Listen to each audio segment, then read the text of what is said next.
Jadi kalau seandainya jenengan itu punya teman yang mulai meragukan Islam, mulai meragukan sholat, mulai meragukan Allah Subhanahu wa Ta'ala, tinggalkan. Ada pemikiran-pemikiran Islam liberal. Kalau jenengan punya teman kayak gitu, tinggalkan. Awalnya cuma titik hitam satu titik, tapi kalau lama-lama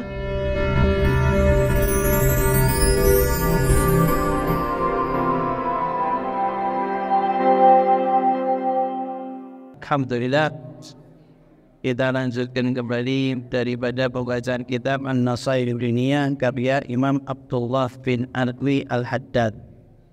Beliau pada kesempatan kali ini beliau menjelaskan bahwasanya hati yang terbaik adalah hati yang bersih daripada segala keraguan terhadap Khalik, bersih daripada ragu terhadap Allah Subhanahu wa Ta'ala, dan juga bersih daripada segala macam bentuk keburukan.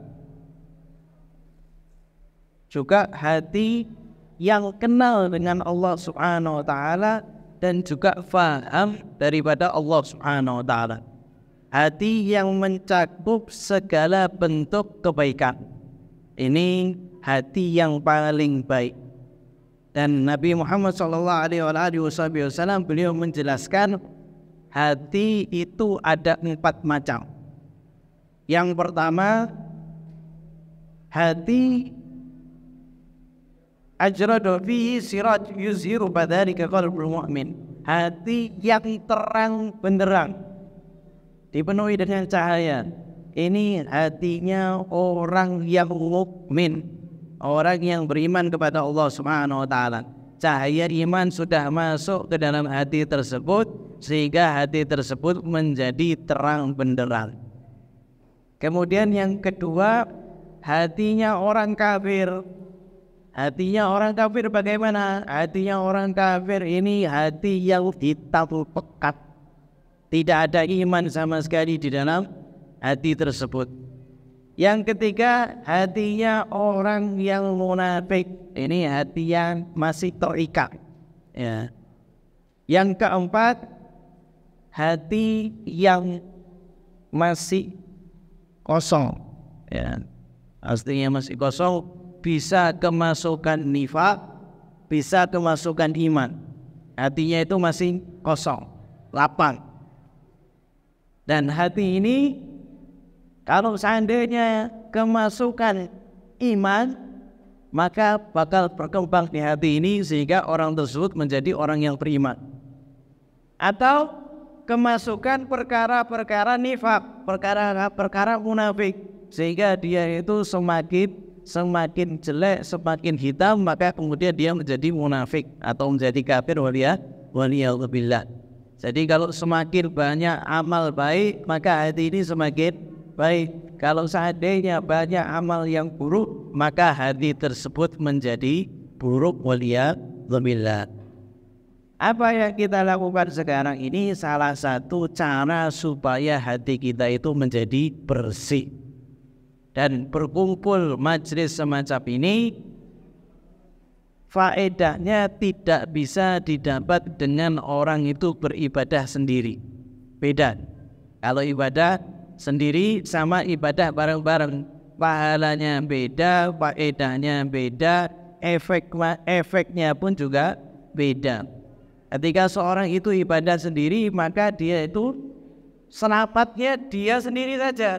Tapi kalau seandainya bareng-bareng, maka Allah Subhanahu wa Ta'ala menolak bala berkat kita itu kumpul bersama. Dan tujuannya supaya kita ini mengaliri hati kita dengan amal taat, yang mana kalau seandainya terus dialiri dengan amal taat, maka hati kita itu semakin bersih. Ya.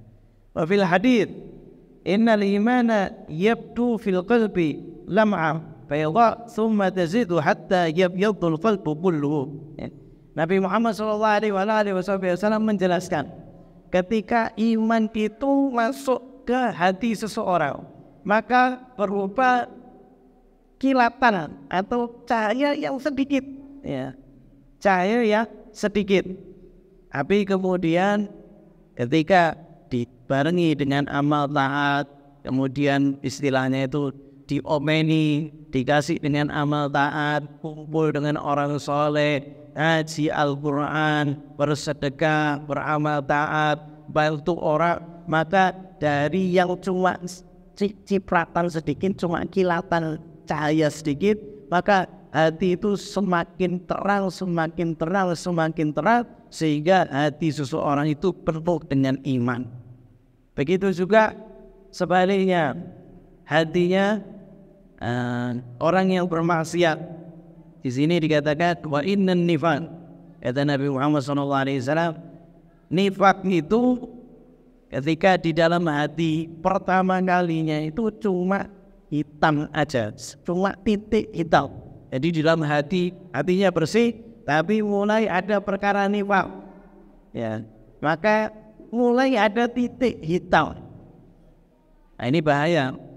Jadi kalau seandainya jenengan itu punya teman yang mulai meragukan Islam, mulai meragukan sholat, mulai meragukan Allah Subhanahu wa Ta'ala, tinggalkan. Ada pemikiran-pemikiran Islam liberal. Kalau jenengan punya teman kayak gitu, tinggalkan. Awalnya cuma titik hitam, satu titik. Tapi kalau lama-lama, kumpul lama-lama, titiknya semakin banyak. Titiknya semakin banyak. Jenengan lihat kalau seandainya orang itu sudah ninggalkan sholat, ya, ninggalkan sholat, titik hitam, ninggalkan sholat, titik hitam, ninggalkan sholat, titik hitam, sampai kemudian terbiasa untuk meninggalkan sholat, lama-lama sudah tidak meyakini lagi agama. Ketika ditanya agamamu apa, saya tidak tahu, saya tidak beragama. Tapi di KTP saya Islam, tapi saya tidak sholat. Mulai meragukan agama, lama-lama akhirnya mulai meragukan Allah. Awalnya kata Nabi Muhammad SAW cuma berupa titik hitam. Awalnya cuma mulai malas sholat. Awalnya mulai ngomongi orang sampai jatuh ngomongi ulama. Bahaya ini. Ini semakin banyak titiknya. Kemudian semakin meninggalkan apa yang diberitakan oleh Allah Subhanahu wa Ta'ala, maka kemudian jatuh ke yang dilarang oleh Allah Subhanahu wa Ta'ala. Maksiat sudah terbiasa, maksiat kulino, maksiat itu dianggap suatu hal yang murah. Ini perkara yang bahaya. Kalau seandainya maksiat sudah dianggap perkara yang murah, ini menunjukkan hati kita ini banyak hitamnya. Bagaimana caranya untuk membersihkan? Ya kumpul di majelis semacam ini. Ketika nifaq itu titiknya itu hitam satu, kemudian dibarengi dengan maksiat-maksiat yang lain, maka semakin hitam, maka hati tersebut semakin hitam pekat dan tidak ada di dalam hati tersebut kecuali nifaq, ya, kecuali munafik, atau akhirnya dia menjadi kufur. Waliyadzubillah. Nasallallahu al-afiyah wal wafa' lil islami lana walil muslimin. Wa inna ma yazidul iman bil mudawamati 'ala al-a'mal shalihan wal iktsar minha man ikhlasi lillahi ta'ala. Kita ketahui bersama bahwasanya iman kita itu naik dan turun. Kita harus yakini itu. Iman kita kadang naik, kadang turun, kadang semangat ibadah, kadang lemes untuk beribadah. Itu imannya setiap orang. Yazid wa yanqus, naik dan turun. Tapi untuk menjadikan hati kita itu tambah iman terus adalah dengan senantiasa berada di dalam ibadah. Senantiasa ibadah.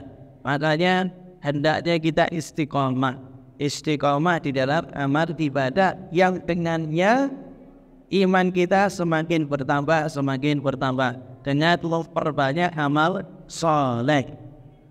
Yang amal soleh itu ditujuan karena hanya kepada Allah Subhanahu wa Ta'ala. Adapun nifaq, ya, yang bisa menjadikan seorang itu jatuh kepada nifaq pertama kali adalah meninggalkan hal wajib.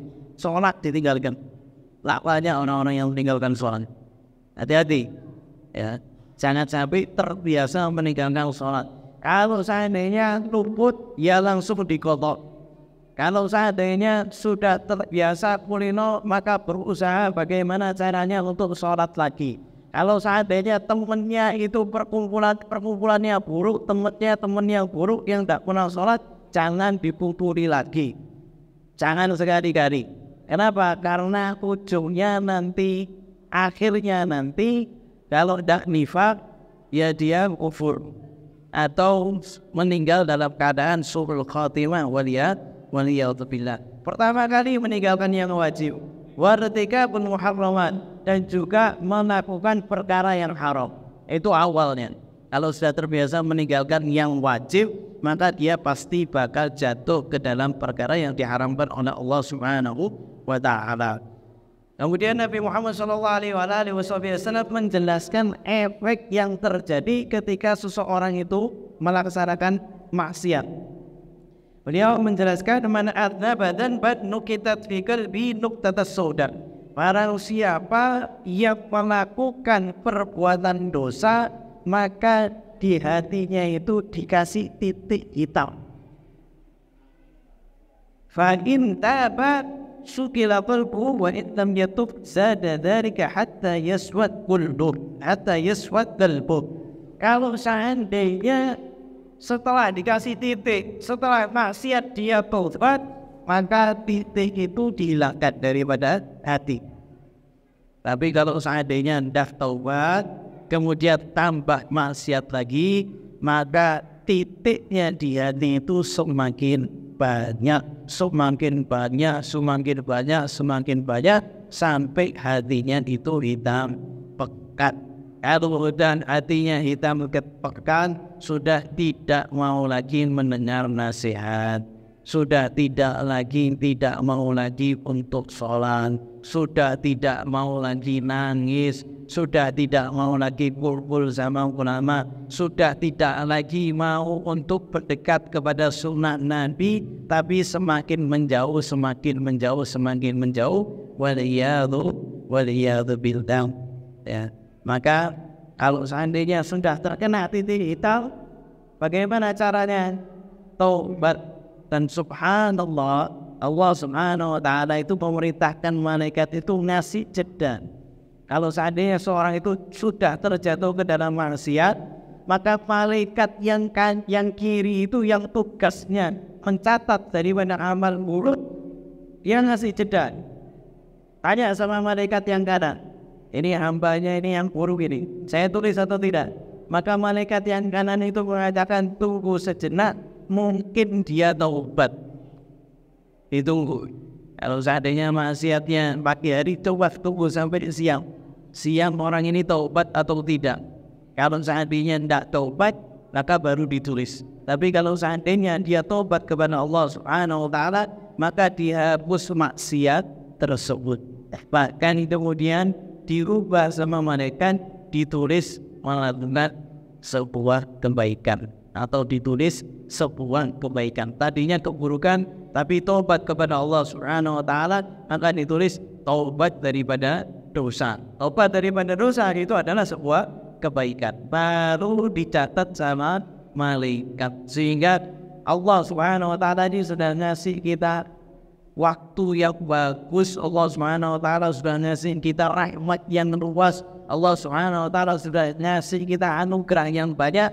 Tinggal kita mau dekat sama Allah Subhanahu wa ta'ala atau tidak. Dekat sama Allah Subhanahu wa ta'ala, ya dekat ke masjid, ya dekat sama para ulama, hormat sama ilmu, hormat sama para ulama, ya, mengagungkan syiar-syiar Allah Subhanahu wa ta'ala. Ini dekat sama Allah Subhanahu wa ta'ala. Semoga Allah Subhanahu wa ta'ala menjadikan hati kita hati yang bersih, dibersihkan oleh Allah Subhanahu wa ta'ala, dibersihkan dengan sebersih-bersihnya. Semoga Allah Subhanahu wa ta'ala menjauhkan kita daripada nifaq, menjauhkan kita daripada sifat munafik. Semoga Allah Subhanahu wa ta'ala menjauhkan kita daripada sifat kufur, dijauhkan daripada syirik, dan semoga Allah Subhanahu wa ta'ala membersihkan hati kita dengan sebaik-baiknya. Semoga Allah Subhanahu wa ta'ala, kalau seandainya di hati kita ada titik hitam, Allah Subhanahu wa ta'ala bersihkan diganti oleh Allah Subhanahu wa taala menjadi cahaya. Semoga Allah Subhanahu wa taala mengakhiri usia kita dalam keadaan husnul khatimah. Mudah-mudahan kalimat la ilaha illallah inda sabaqat ya Allah biha ya Allah biha ya Allah bis khatimah. Ya Allah biha ya Allah biha ya Allah bis khatimah. Ya Allah biha ya Allah biha ya Allah bis khatimah. Ya muqallibal qulub tsabbit qalbi ala dinik. Wa sallallahu alaihi wasallam Muhammadin nabiyyu bi alihi wasallam. Alhamdulillahi rabbil alamin.